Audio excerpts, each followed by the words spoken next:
Minsan nga lang magiging newborn etong si Rangel kaya kailangan talaga natin sulitin ang bawat oras. Kaya naman nga mga mare, tara samahan nyo kami sa panibagong araw. Eto nga mga mare, bumili pa nga kami ng pangbakat para mabakat nga yung paa niya sa kayong kamay. Kasi nga, gustong gusto nga namin nga mga mare makita nga namin balang araw to. Dahil sabi ko nga sa inyo, minsan nga lang magiging malit ang kanilang mga paa, kamay. Kumbaga remembrance at makikita niya mga to kapag matanda na nga siya. Medyo pahirapan nga lang mga mare kasi gumagalaw siya kahit tulog. Napakalakas kasi ng pakiramdam ng batang to mga mare kaya nagkamali yung tatay niya. At sa wakas nga tuwang-tuwa nga kami nung na-perfect nga namin to mga mare. 3 weeks pa nga lang siya pero ang kanyang pa ay pang 1 buwan na. Malaking baby kasi itong si Rangel mga mare kaya talagang natutuwa nga kami siyang tingnan. Paano ba naman yung 3 months niyang damit ay nagulat ako kasya na pala sa kanya. Hindi ko pa nga sinusuot sa kanya kasi akala ko mga mare hindi magkakasya. Nung minsan nga nilinisan ko siya nung gabi nagulat ako kasyang-kasya sa kanya pang 3 months siyang damit. Ang bilis kasi niyang lumaki at napakalakas nga rin niyang dumedi. O siya, mabalik na nga din tayo dito mga mare. Pinadala ko muna ngayong karton na pangbenta nga ni mama sa junk shop. Kasi hindi pa nga maaasikaso ngayon yun mga mare.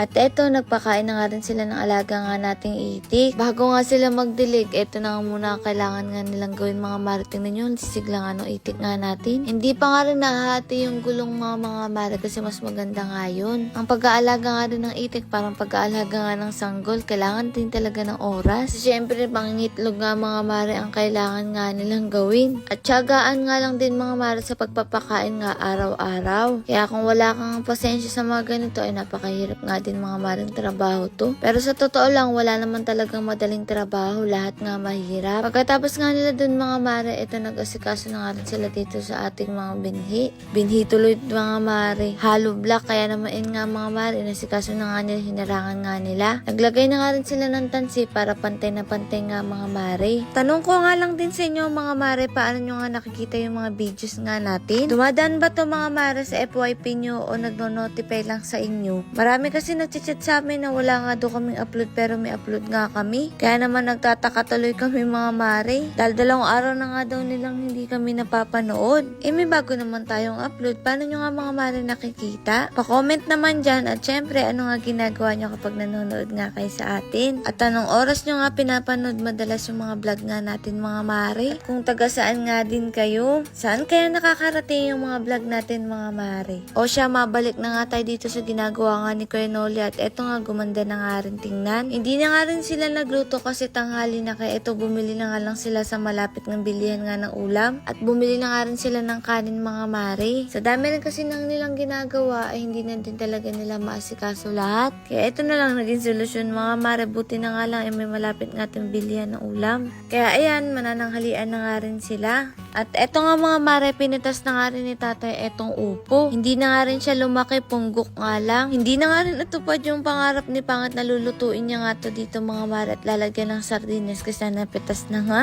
Dahil dadali na nga lang dito mga mare sa atin. Sila Kuya Noli nga mga mare, nasikaso na nga rin itong ilalagay sa hollow block para nga hindi matumba. At eto nga si tatay nagpapahinga na nga rin muna dito. Dahil hindi na nga siya pwedeng mapagod at mapwersa. Lalo na nga at hindi pa nga natin alam yung laboratory nga niya. Baka nga bukod sa high blood meron pa nga siya panibagong sakit, mahirap na. Kaya etong si Kuya Noli mga mare, inaasikaso na nga rin niya. At eto nga mga mare, naglagay-lagay na rin siya dito ng lupa. Marami nga rin nag-aalala na baka wala ditong bantay. Minsan po natutulog nga dito sila Kuya Noli. At yung kulungan naman ay ayusin pa nga rin natin yun. Pansamantala lang naman yun. At eto si Kuya Noli mga mare, napatulala na nga lang din dito sa gilid. Lalagyan nga din pala natin ng ilaw yun kasi marami naman tayo ditong solar. Para nga sa ganun may tanglaw nga sila mga mare sa gabi. Dahil sobrang dilim din talaga dito mga mare kapag nga gabi kasi wala rin naman tayong kapitbahay pa dito. Ang nagsisilbing ilaw nga dito mga mare sa paligid pero sobrang layo. Tanaw mo lang talaga siya. Nakakatuwa nga mga mare din yung mga nagko-comment na may ads na nga tayo.